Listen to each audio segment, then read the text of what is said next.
Chengicherla slaughter house ప్రాంతంలో Holi house రోజున కొంతమంది దుండగులు దాడులకు పాల్పడ్డారు. హోలీ సందర్భంగా డాన్స్ చేస్తుంటే ఎదురుగా ఉన్న మసీద్ నుంచి వచ్చి రాళ్లతో దాడి చేసి 30 మందిని గాయపరిచారు. 40 ఏళ్లుగా మాఫియా రాజ్యం నడుస్తున్నా దాడులు జరుగుతుంటే పోలీసులు చోద్యం చూస్తున్నారు. పోలీస్ స్టేషన్లో గూండాలు దాడి చేసినా పోలీసులు పట్టించుకోకుండా ఎంఐఎంకు భయపడి ఆసుపత్రులు కూడా నేర్చుకోలేదు. ఈ ఘటన పోలీసులు తొక్కిపెట్టి ఉంచుతున్నారు. దాడి జరిగి 40 గంటలు గడుస్తున్న గూండాలపై కేసు నమోదు చేయలేదు. అక్కడ డబుల్ బెడ్రూమ్ ఇల్లు కూడా స్లాటర్ హౌస్ గుండాలకు ఇచ్చి చెంగిచెర్లలో స్లాటర్ హౌస్ ని వెంటనే మూసివేయాలంటూ స్థానికులు ఆందోళన వ్యక్తం చేస్తున్నారు. చెర్లపల్లి స్లాటర్ హౌస్ ని చూసేందుకు వెళ్లిన వారు బయటకు రారని, మనుషుల్ని కూడా స్లాటర్ గా ఇక్కడి గూండాలు తయారు చేస్తారంటూ మా ప్రతినిధి మాధవి అంటున్నారు.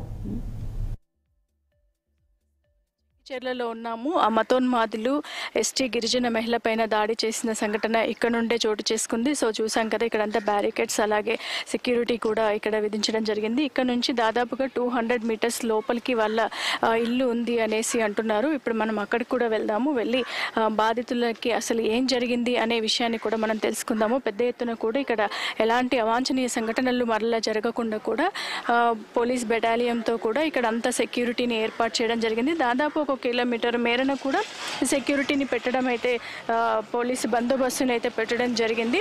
ఇక్కడ నుంచి దాదాపుగా ఒక 200-250 మీటర్స్ వరకు బాధితుల ఇల్లు ఉన్నట్టుగా మనం చూస్తున్నాము. సో పోలీసు బందోబస్తు అంతా కూడా ఇక్కడ బ్యారికేడ్స్తో పాటు పెద్ద బెటాలియన్ కూడా పెట్టడం జరిగింది. అసలు లోపలికి కూడా వెళ్ళనివ్వట్లేరు. ఎందుకంటే వాళ్ళు ఏదైనా అంటే ప్రచారంలో వారు మాట్లాడే మాటల్లో ఏదైనా బై మిస్టేక్లో ఏదైనా మాట్లాడినా సరే ఇది మళ్ళీ పెద్దగా దారి తీస్తుంది అని చెప్పేసి ఇక్కడ నుంచి కూడా వాళ్ళు వెళ్ళనివ్వకుండా అంత బందోబస్తు అంతా కూడా ఏర్పాటు చేయడం చూశారు. మనం చూస్తున్నాము బ్యారికేడ్స్ అలాగే బెటాలియన్ పోలీస్ వాళ్ళు ఇక్కడ నుంచి అక్కడి వరకు దాదాపు 2 కిలోమీటర్ల మేరన కూడా ఇక్కడ అంత బందోబస్తులు చేయడం జరిగింది.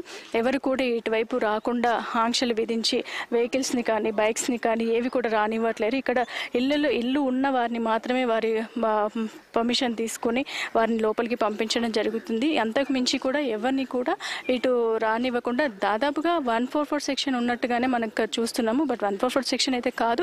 అలాగే అంటే ఇంకా పరిస్థితులు దేనికి కూడా దారి తీయకుండా అక్కడ నిన్న ఎవరైతే వారిపైన దాడి చేశారో వారిని ఇంకా అరెస్ట్ చేయలేదని చెప్పేసి చెప్తున్నారు. అరెస్ట్ చేసే వరకు కూడా ఈ ఆంక్షలన్నింటినీ విధించే అవకాశం అయితే మనం ఇక్కడ చూస్తున్నాము. మరి చూడాలి అసలు ఏం జరుగుతుంది అనేది కూడా మనకి అంటే 48 అవర్స్ అయిపోయింది. 48 అవర్స్ అయిపోయినా కానీ ఎలాంటి యాక్షన్స్ తీసుకోలేదు అని చెప్పేసి వాళ్ళు అక్కడ వాపోవడం జరుగుతుంది బాధితులు. కానీ ఇప్పుడు రేపటి వరకు కూడా వీళ్ళంతా ప్రాసెస్ అంతా కంప్లీట్ చేసుకొని ప్రొసీజర్లోకి వెళ్ళి నిందితులని అరెస్ట్ చేసే అవకాశం అయితే మనకు కనిపిస్తుంది.